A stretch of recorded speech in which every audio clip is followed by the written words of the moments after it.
In 2013, the Wagner Research Group conducted a survey with several thousand people. This was in America. And they asked them, who do you trust to look after humanity? Who do you trust to be in control? Who would you trust with your life? Who in the public space do you look up to as a trustworthy, reliable figure to lead humanity moving forward? Who do you imagine they might have said? Who do you trust? Number one on the list of who people in society trusted to look after us, to steer us through thick and thin, to help us see the light at the end of the tunnel. Number one was this gentleman on the screen. See if you recognize him. Anybody know who that is? Tom Hanks. Who does what for a living? Professional actor.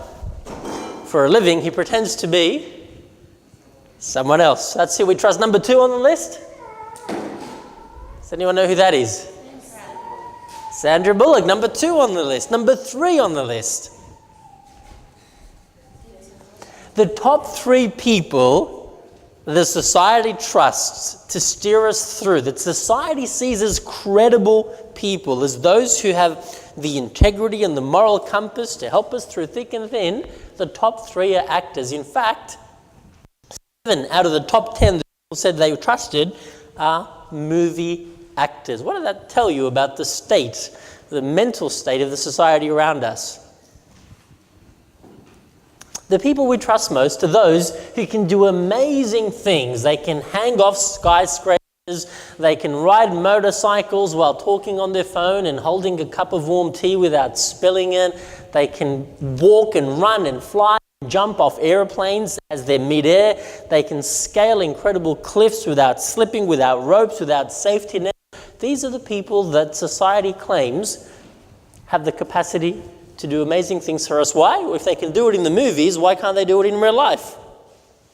Not our politicians, not our scholars, not our academics. When we look at the world around us, who do we trust? At the moment, there's almost like a three-way tussle for control of people's minds, hearts, ultimately politically. You look at the world around us, and these are the three gentlemen that you hear about in the news on a regular basis.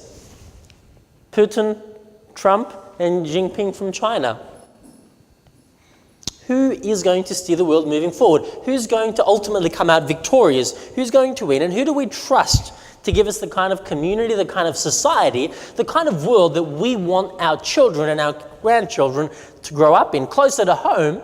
Who do we trust? Who do you think is really reliable in terms of politics?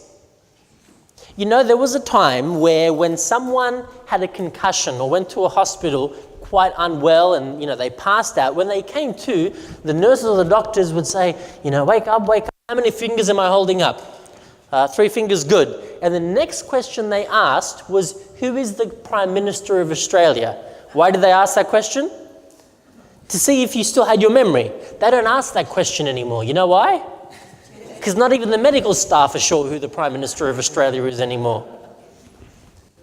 Who's in control? Who do we trust? There was a time where we said, science is going to help lead the way forward. Science has the answers. But what we've learned decade after decade is that science does not give us all the answers. I love some of these ads less than 100 years ago. More doctors smoke Camels than any other cigarette. Now, scientific evidence on effect of smoking. If you're coughing, smoking helps with that. Who do we trust? And we might say, well, science has come a long way since then, but could science be getting things wrong? And then we go to the world of finance and economics. Who do we trust? Buy real estate, buy shares, sell real estate, sell shares, market going up, market going down.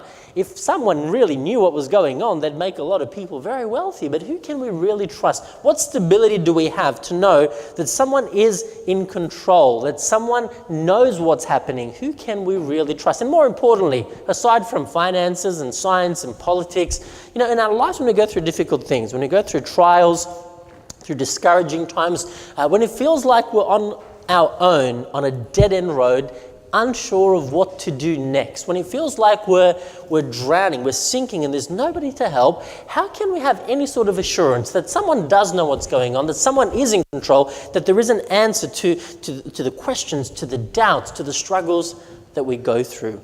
We're going to take some time to explore an ancient scroll, an ancient book written more than 2,500 years ago. And we're going to look at a story that took place in one of the most significant empires that the world has ever seen. We travel back in time about 2,600 years ago to ancient Babylonia, which today is modern-day Iraq. About 100 kilometers south of Baghdad is a city called Hilla. And on the outskirts of Hilla, and you can see Mosul there. What's Mosul famous for? Why have we heard of Mosul in the news? War, ISIS, terrorism. So that's Mosul up there, just south, Baghdad and Hilla. Just outside of Hilla, you'll find the ruins of one of the greatest cities the world has ever seen, the city of Babylon, one of the greatest civilizations that ever ruled the world. And within it, we find one of the ancient wonders of the known world, the Hanging Gardens of Babylon. Babylon was made prominent by Nebuchadnezzar, who was king and you could say the equivalent of a world dictator, the king or the emperor of the world's strongest nation, about 600 years BC.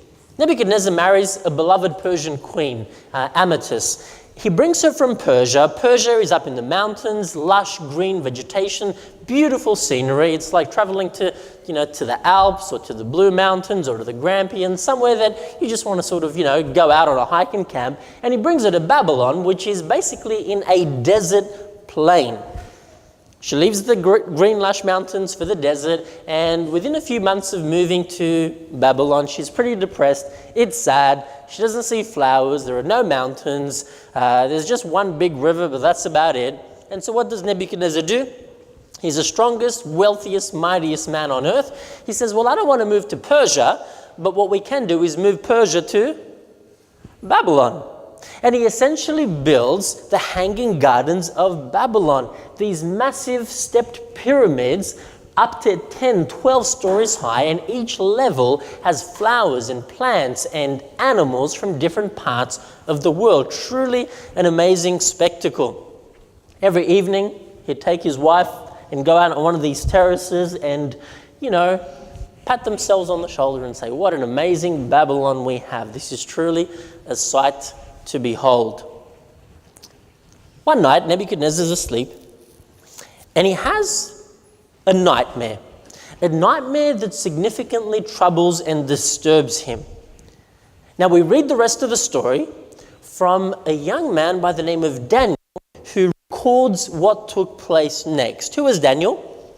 Nebuchadnezzar conquered the world. He was a dictator, a ruler, a warrior, a general, a king, and one of the territories he conquered was Jerusalem.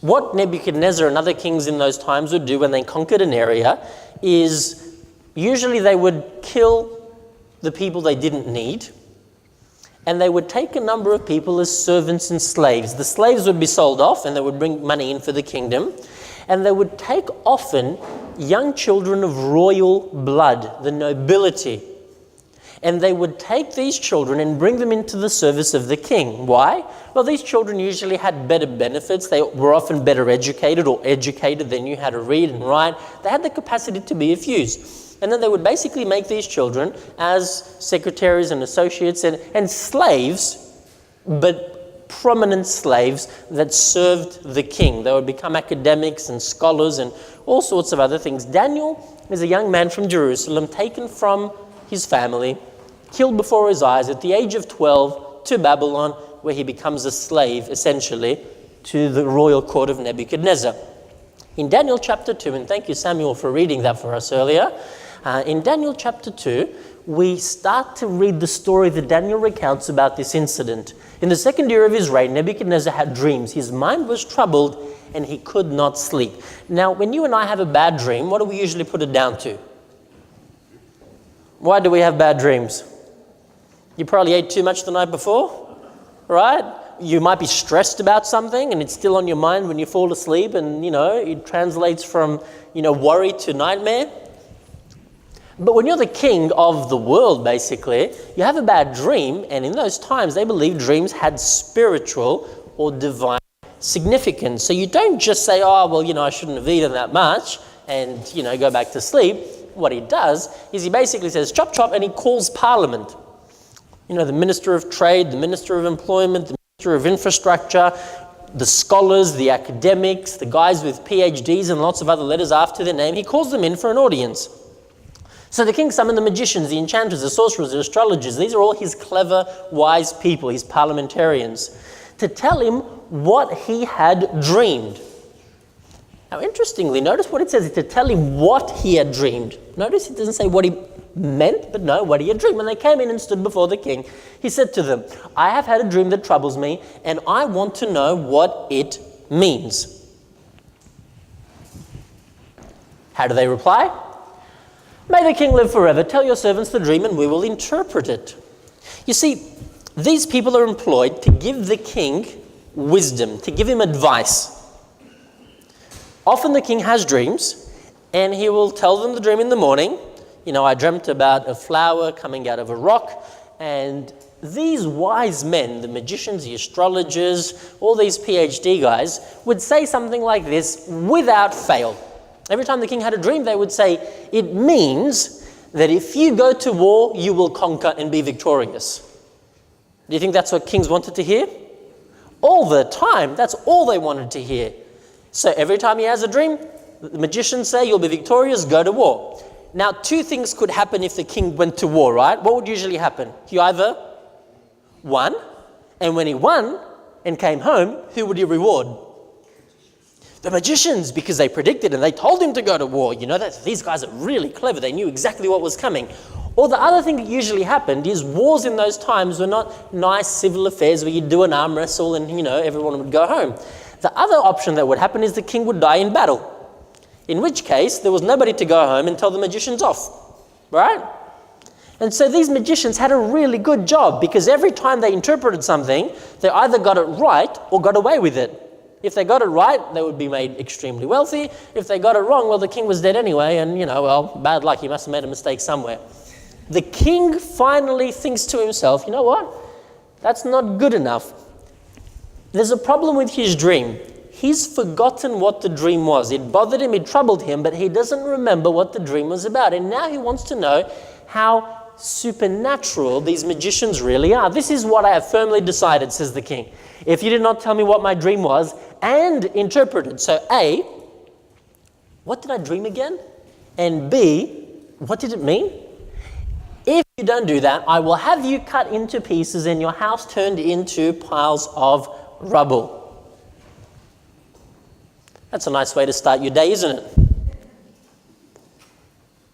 Now we'll know if you're really in touch with the divine, if you really talk to the spirit world, if you really are magicians rather than fraudsters and tricksters. And if you are fraudsters and tricksters, well, you're not going to be around too much longer. But if you tell me the dream and explain it, you'll receive from me gifts and rewards and great honor. So tell me the dream and interpret it for me.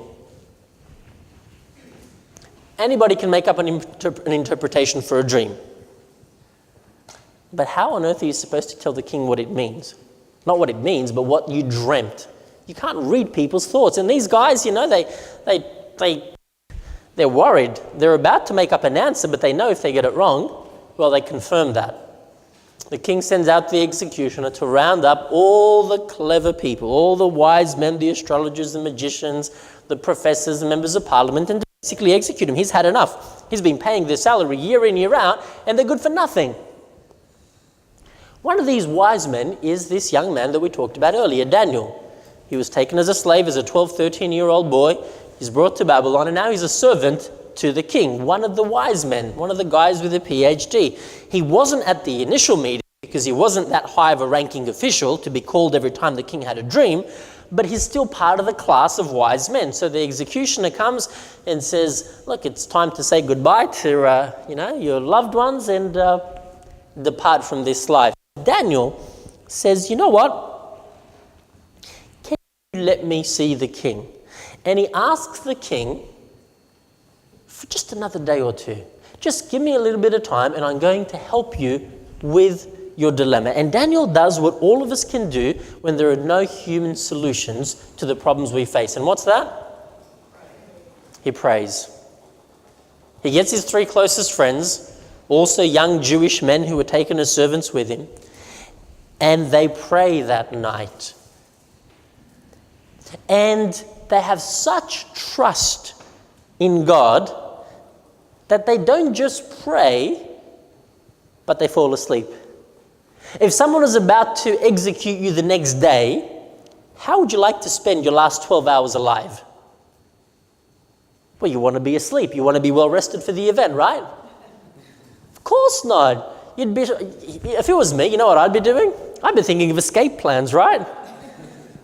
Now, if I had a rope large enough, how can I get past the guards? That's what I'd be doing. And if I couldn't escape, I don't know, maybe I'd cook my favorite meal and, dance on the rooftop and, live it up for the last 12 hours. Not Daniel. He has such trust in God that he gets together with his friends that evening, they pray, and then they simply what? Go to sleep.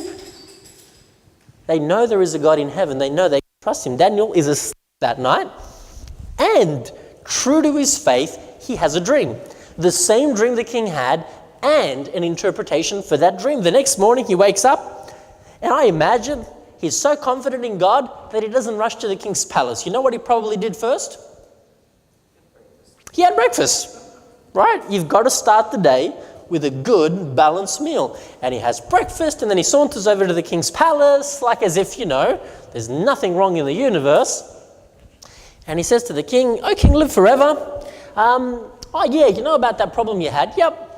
Look, I can tell you what the dream is." Before saying, "I can tell you what the dream is," Daniel reminds the king why he has an answer to the king's problem. There is a God in heaven who reveals mysteries. If I was Daniel, it would be so tempting to say, I'm an incredible magician. It's all me and I've got an answer to your problem. I deserve a promotion or 2. Maybe I can climb up 3 rungs on the ladder. That'd be tempting, wouldn't it? But not Daniel. He doesn't take credit for this. He says, you know what? It's not me. No, there's a God in heaven, and that God gives dreams and he reveals mysteries. He has shown King Nebuchadnezzar. What has he shown King Nebuchadnezzar? He's shown King Nebuchadnezzar the future, things that are to come. And I can imagine the king saying, "Okay, enough with the pleasantries and the formalities, just tell me what the dream was." And so Daniel begins to share the dream. He says, "In your dream, you saw a statue made of different metals. The head of this particular statue was made of pure gold. And then as you work your way down, you see a number of different elements. First, you have this head of gold. Then you have the chest and the arms of silver. You have the thighs of bronze. You have the legs that are made of iron. And then you've got the feet made of iron mixed with clay." Now, as you're watching, a rock is cut out, but not with human hands, something divine, something miraculous. The rock smashes the statue. It pulverizes this statue to absolute smithereens. And when this statue collapses, the rock grows up into a large mountain and fills the whole world. Now, I imagine while this is happening, the other magicians, astrologers, academics, and parliamentarians are all in the audience chamber.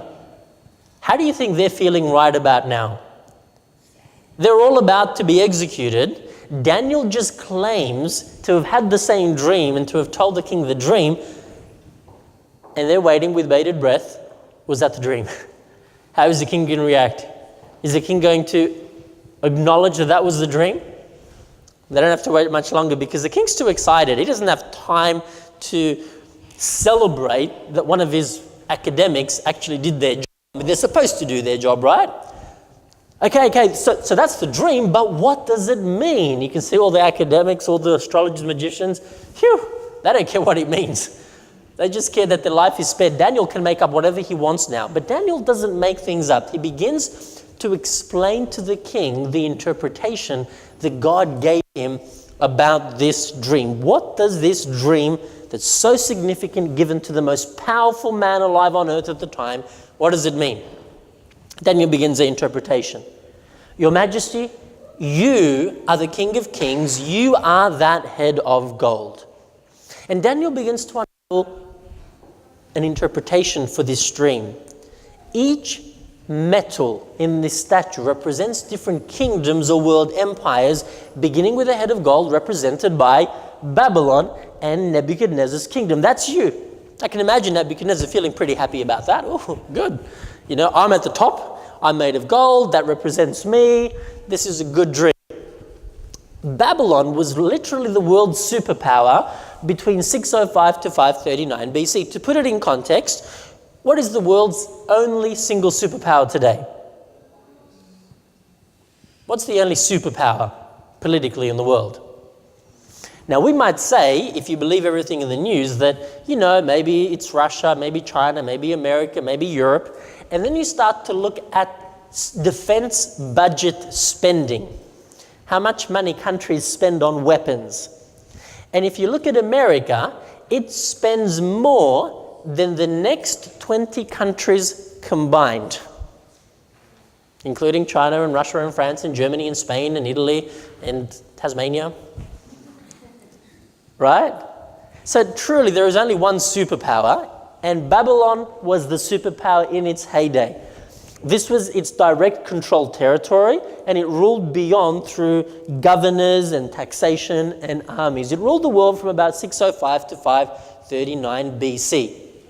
Babylon was an incredible empire and an incredible city. As a city, its circumference was around 16 kilometers. Now, to put it in perspective, Rome, which was quite famous as another world superpower, the city was only around 10 kilometers, and Athens around 6 kilometers. It was an absolutely massive city. The Code of Hammurabi, who some of you may have heard about, came from the Babylonian ancestors. It was the first formalized known set of laws. Women had significant rights. They were allowed to own and inherit property. They were the first to introduce sales contracts. So next time you buy a mobile phone plan and you have 6 pages of fine print, you can thank the Babylonians. They were the ones that came up with contracts like that. It was the first major city in the world to have a population of more than 200,000 people. It was built using these handmade bricks. More than 15 million bricks made the city. It was truly an incredible spectacle. And they counted in the base of 60. What does it mean to count in the base of 60? What base do we count in? We count in 10. 10 fingers, 10 toes, 10, 20, 30, 40, 100, 1,000. We use things like millimeters that take us back to 10. It was the Babylonians that used a different system of 60. So they didn't count to 10 like us. They used 6s instead. And we still use 6s for some things. When do we use 6 and 60? For time. You have 60 seconds. Why do we have 60 seconds in a minute?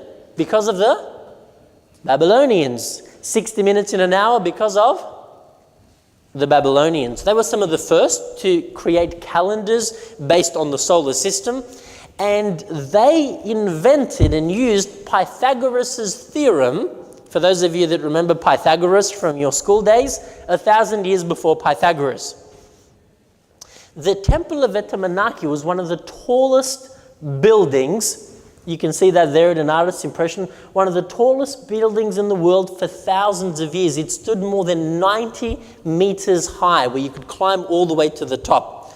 It wasn't until 1890 that the New York World building that you can see here went higher than 90 meters by reaching a height of 94 meters that you could climb to. So 2,600 years ago, you have this incredible civilization, truly representative of the head of gold. What else do we know about Babylon? It had a food supply of more than 20 years. That means if you wanted to destroy the Babylonian Empire, you'd send your army, you'd surround the city, and you'd hope to starve them. That's how cities were defeated. But Babylon had enough storehouses to last them for 20 years without having to grow a single crop. Who do you think would survive longer, the people in the city 20 years or the army outside having to wait around for 20 years?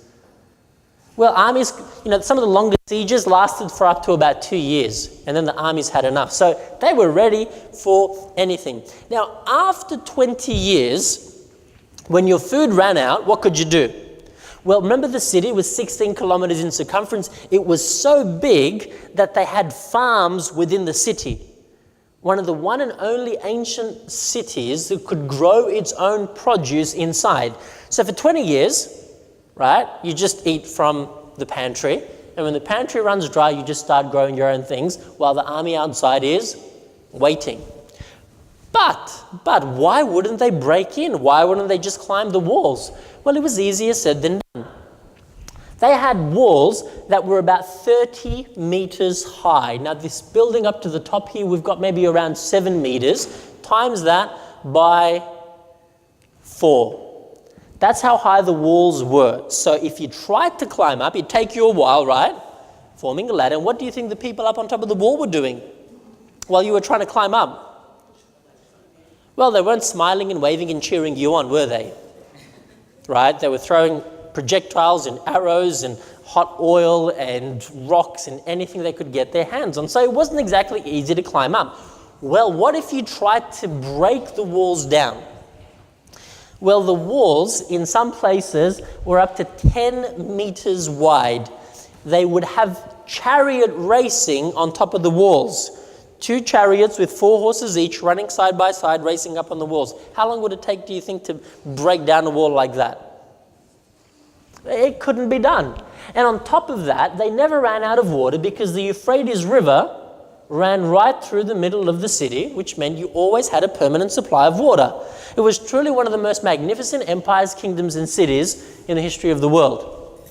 The gentleman that you can see here on the screen, Saddam Hussein, also from Iraq, which was ancient Babylon, was so impressed with his hero, Nebuchadnezzar, that he had these murals painted and put on billboards around the city. When he was in power, you'd drive around Iraq and you'd see Saddam Hussein on one side of the billboard and Nebuchadnezzar on the other side of the billboard. Time magazine ran a story referring to this very thing. Saddam had himself photographed not long ago in a replica of the war chariot of Nebuchadnezzar, the Babylonian king whom Saddam apparently reveres as his hero.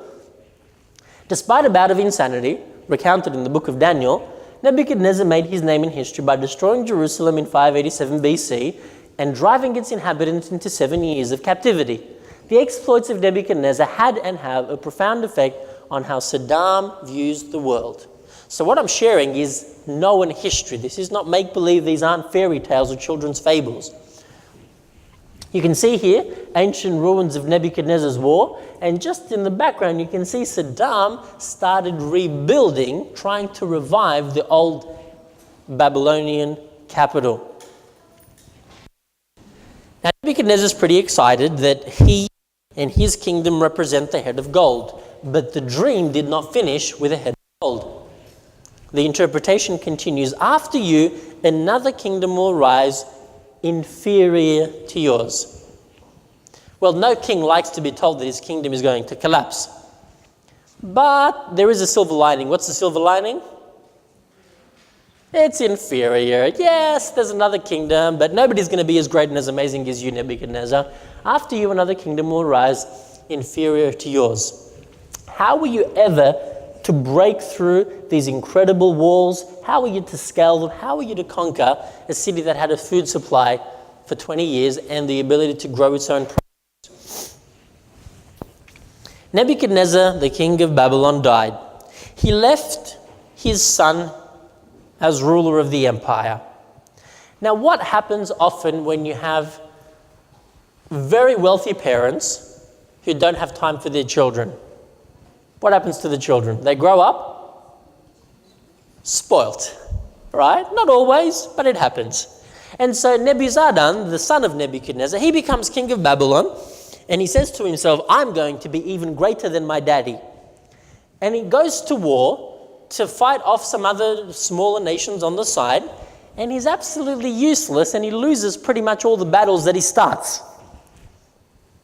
And after a few years, he decides, oh, you know what? I don't like to be king. I'm going to retire. So he retires to the Winter Palace and says to his son, Belshazzar, you know what? It's your turn. I've had my turn being king. Your turn to be king. And so he leaves Belshazzar in charge of the empire in the capital city of Babylon. Now, Belshazzar is somewhere probably in his early 20s.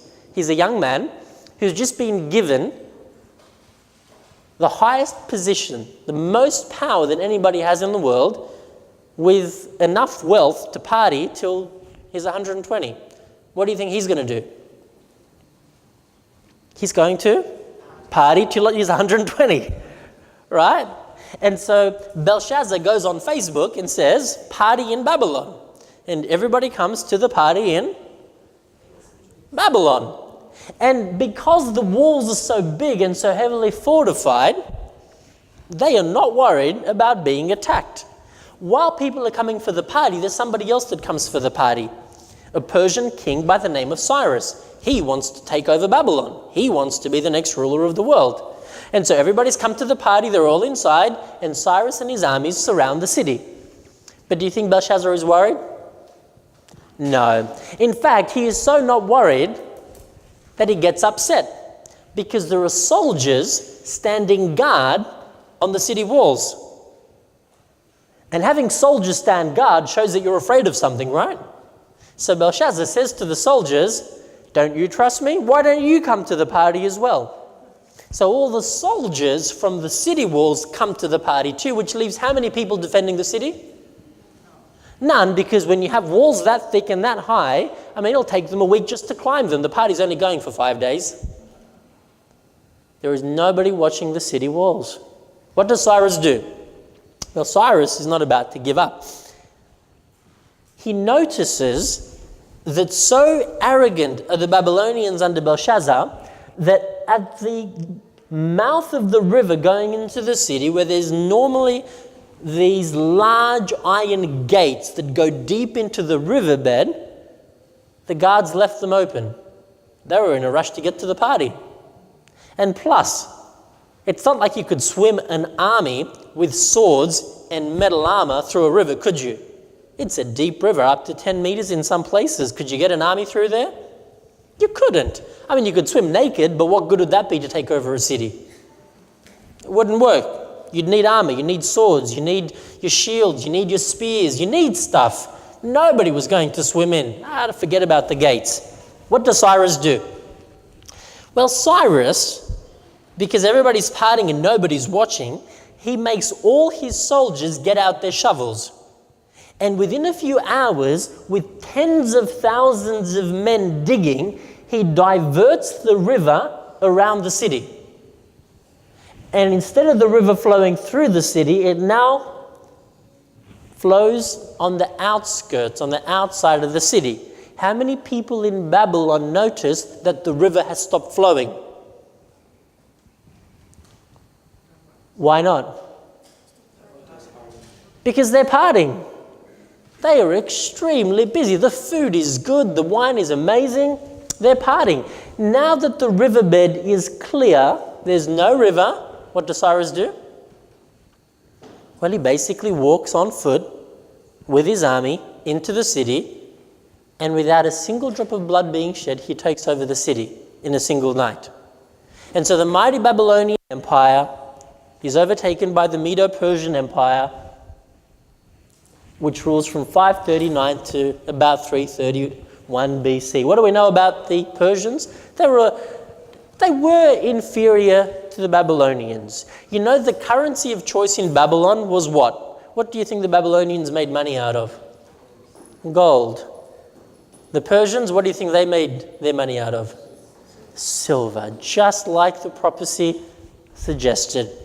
They were a tough, warlike people. They conquered the world. We know a lot about Cyrus from the Cyrus Cylinder found at the British Museum, and that tells the story of how he diverted the river to conquer the Babylonian Empire.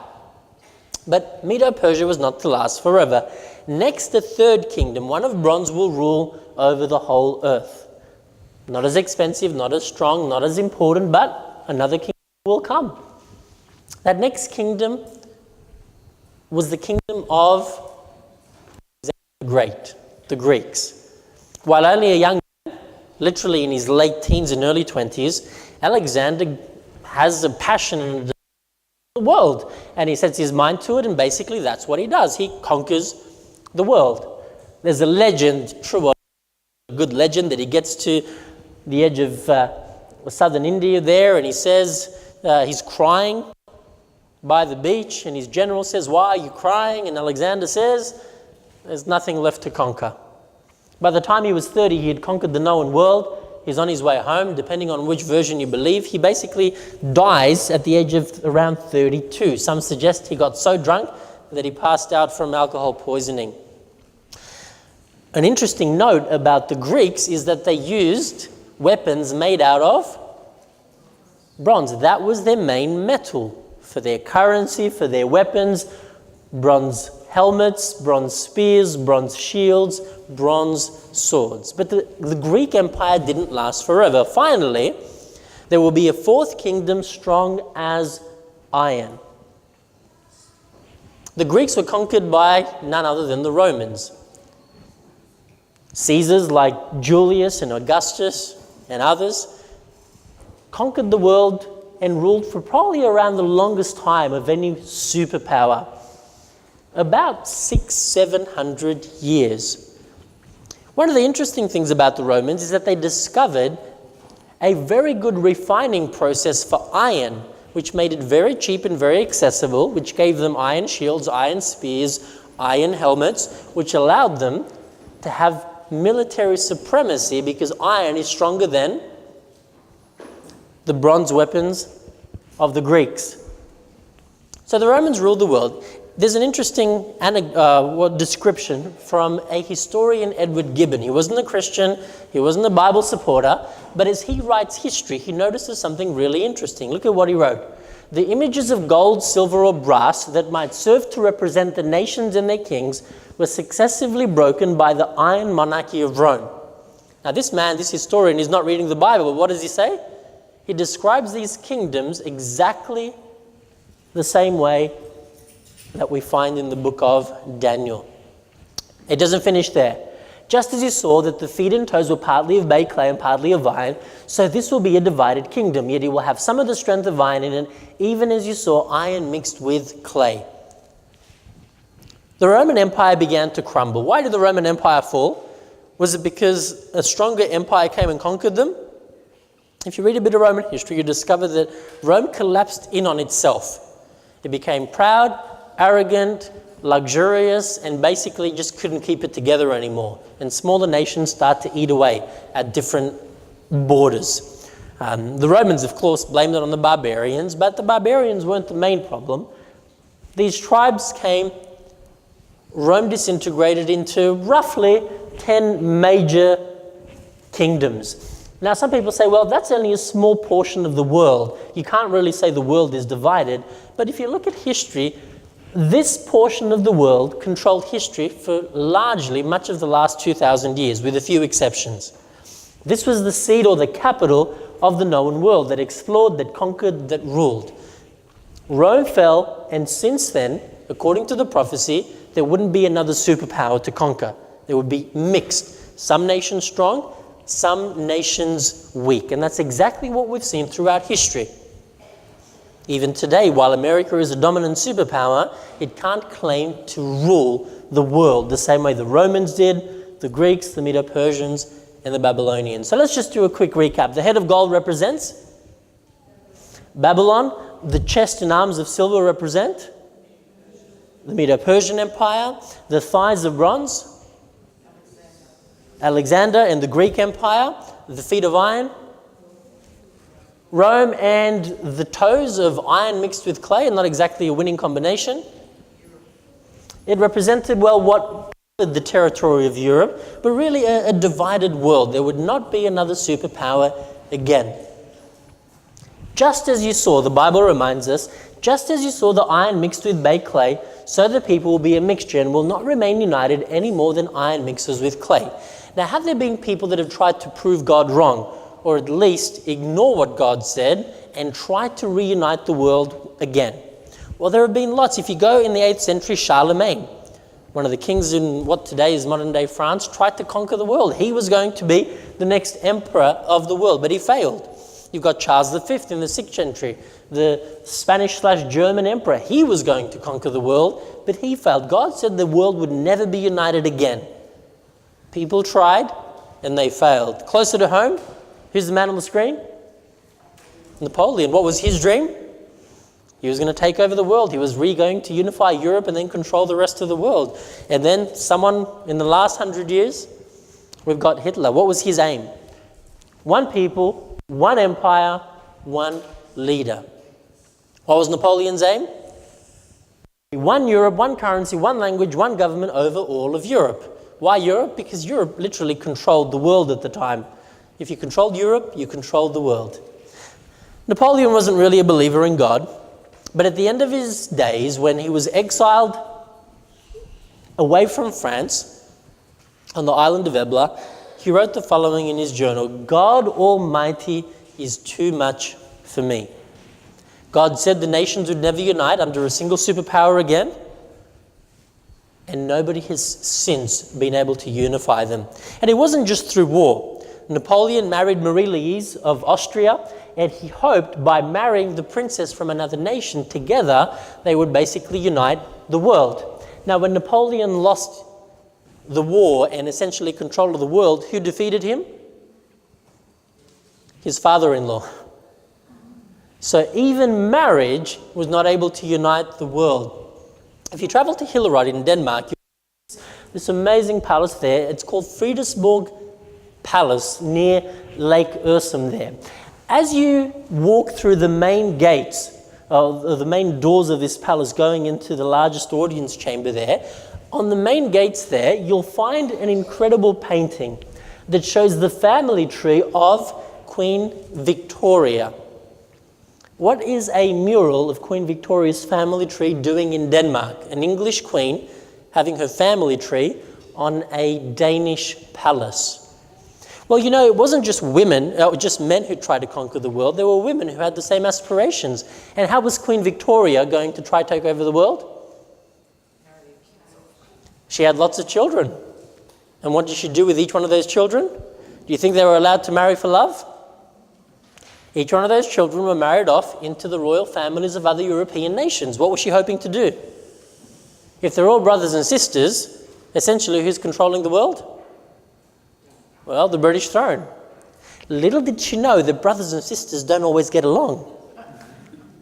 And World War I, and to some degree World War II, were the results of what? Brothers and sisters not getting along. That's why the Bible says, so the people will be a mixture and will not remain united. Many have tried and failed. And today, others are trying and failing. So bent is the world on proving God wrong that we've even created an organization to just show that we can do it. God said the world would forever be divided after the Roman Empire. And humans said, no, we're going to create an entity with the sole aim of doing what?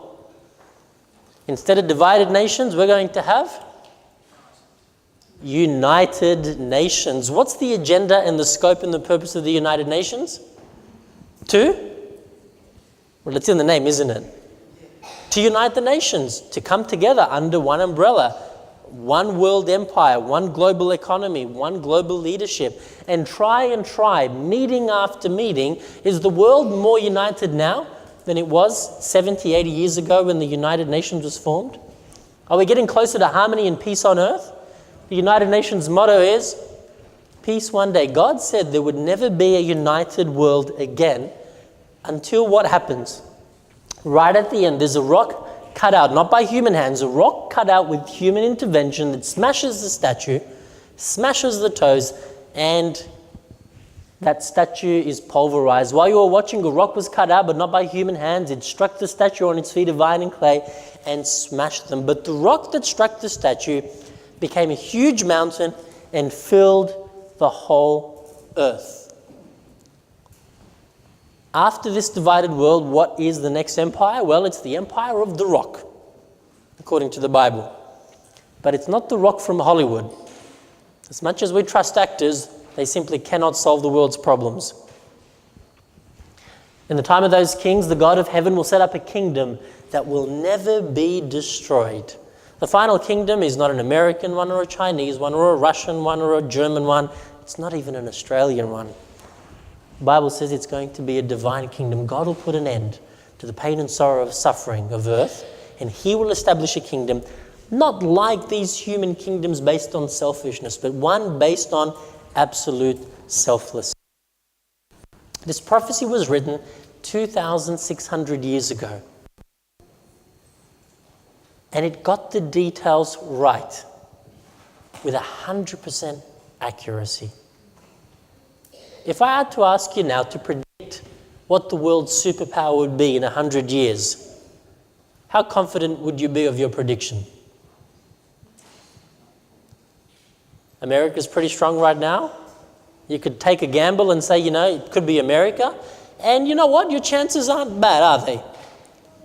But what if I said to you, who will be the world's next superpower in 2,500 years? How'd you go with that? And not only that, but tell me the order in which nations will rise and fall for the next 2,500 years. How would we go with that? You know how when you go to the horse races, not that you do, but you see it on television, they ask you to pick a trifecta. Do you know what a trifecta is? It's where you have to guess the winning horses in the right order. If you bet $1 on the trifecta, you usually make between $10,000 to $20,000 for every dollar you bet. Why? Because it's basically impossible to predict. From 9 horses, to predict the order of the first winning 3 horses. Are you with me? Now, from 230 nations, try predict the next 5 superpowers in order. What are your odds? 0. It's impossible. Nobody could do it. 2,500 years ago, God, through Nebuchadnezzar and Daniel, predicted with remarkable accuracy what would happen in world history. The history of the world, the history of my life, of yours, it's not a gamble. It's not a card game. It's not a spin of the roulette wheel. According to the Bible, we can have absolute certainty, absolute assurance that God is in control, that he knows what's going on, that he has seen the end from the beginning, and that through the Bible we can have instructions, directions, advice, and counsel how to live this life and to be ready for that eternal kingdom that he is soon going to come and establish. A kingdom where we won't have the selfishness, the issues, the pain that we experience today. I grew up in communist Romania, at least for the first few years of my life.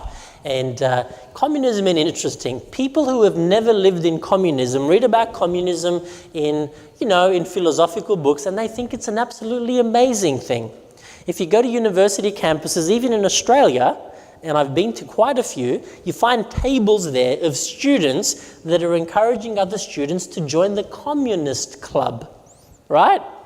Because they think communism is great.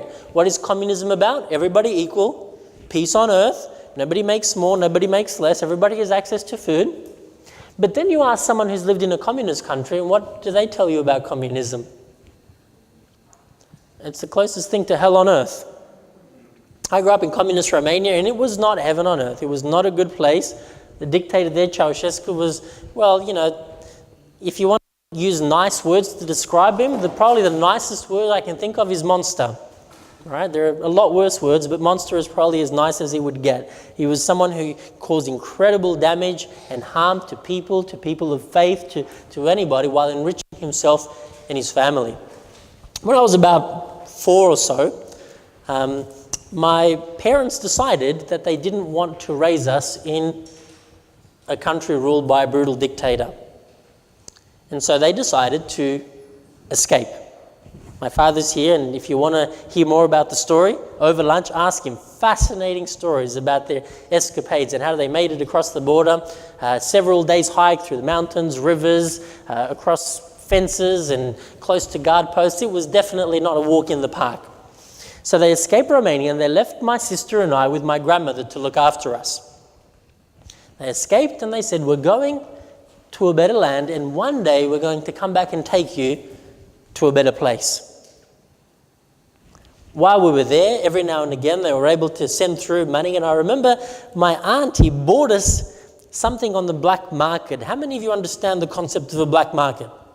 Yep, where you buy and sell things that are usually illegal. What kind of things would people buy on the black market in Australia?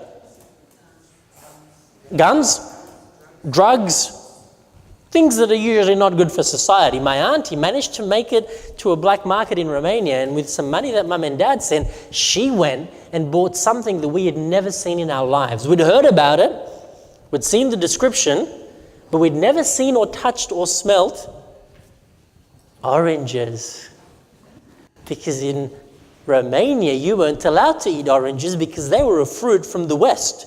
And you weren't allowed to have anything from the West because it was evil and contaminated and just no good. So she managed to find some oranges, and I remember well, she brought 2 oranges home because you couldn't go and buy a box of oranges. And I remember for the first time seeing them and smelling them, it was just incredible, just that citrus smell. And for 2 weeks, we left them on the windowsill, and we didn't want to eat them because once we ate them, we couldn't smell them anymore, right?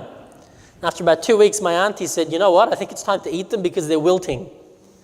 So we sadly cut them and ate them, and it was just exquisite, right? But we were holding out hope. About 1.5 years later, a lot of drama and politics, but eventually my sister and I were allowed to migrate to Australia, where Mum and Dad had been accepted as refugees. Remember, we arrived at the airport, and if you remember the airports, they have several exits, right? We turned up to this exit. Mum and Dad were waiting at the other exit. And, we were all worried that we were in a strange foreign land and nobody here to find us. But eventually Dad found us, and, we were reunited in a better place. And I know that some of you have also migrated from other parts of the world, and you come to Australia, and Australia is almost heaven on earth. There's no place like it. But in Australia, we still have death. There is still pain, there are still tears. There's cancer and Alzheimer's and Parkinson's and domestic violence, and there are rude and mean and selfish people at work and on the street. Australia is close to heaven on earth, but it's not quite heaven on earth. And God says to us, just as my parents said to me, soon I'm coming home and I'm going to take you to a better place. Why can we trust God? How do we know He's coming? How can we be sure and certain that when He says He's going to establish a kingdom, that it's definitely going to happen? Why can we know that with absolute certainty? Why can we go to sleep at night, even if we're about to be threatened with execution, and actually sleep instead of worrying? Because God has predicted the future right, without fail. Because the story we have in Daniel 2 shows us that God knows what's happening. And if He got it right 5 out of 5 times, what are the chances of Him getting it right on the 6th time? 100%. It's a safe bet. It's not a gamble. He got it right. He will come back. He promises us in the last book of the Bible that at the end He will come, He'll put an end to sin and sorrow. He'll create a new home where God's dwelling place is now among the people. He will dwell with them. They will be His people, and God Himself will be with them and be their God. God will wipe away every tear from their eyes. There will be no more death or mourning or crying or pain, for the old order of things has passed away. Last night we talked about this concept of a quarantine. We are quarantined for a while because of sin, because of selfishness, because of the self-inflicted pain and misery we're bringing on the earth. But God has a rescue plan. He has given Jesus to live, to die, and to rise again for us. And soon He's coming to take us to a better place. Soon, that rock cut out without human hands is going to absolutely terminate, pulverize the systems of this world, and we're going to have a new home, a new kingdom based on selflessness, based on genuine love, as opposed to selfishness. Before that happens, and a brief introduction to our talk this afternoon, before that happens, the Bible gives us some warnings. It tells us some things are going to happen in the history of the world that we need to watch out for just before Jesus comes back. At 2 o'clock this afternoon, same facility but in the annex where we were last night, we're looking at the question, who is the Antichrist? And really, why does it even matter? The Bible has some really strong warnings. Why does God give us these warnings? For whose benefit? For what purpose? Why does the Bible make such a big deal about some of these things? So 2 p.m., we're looking at who is the Antichrist. Let's just finish in prayer together. Father in heaven, we thank you for your incredible word, for the prophecies that you've given that show us with absolute certainty that you're in control, you know what's going on, and that we can rest in the assurance that you will care for our lives. We thank you for the promise of eternity, that we can look forward to a new home with you. And I pray, Lord, that you may strengthen our faith, that when we go through life's challenges and dark times, we may remember your word, your presence, and we may have that unwavering trust that as you have controlled world affairs, you can definitely look after our lives and care for our immediate and small needs. We thank you, Lord, for being with us. We thank you for your faithfulness, for your love, and for the hope you give us. We come to you in Jesus' name. Amen.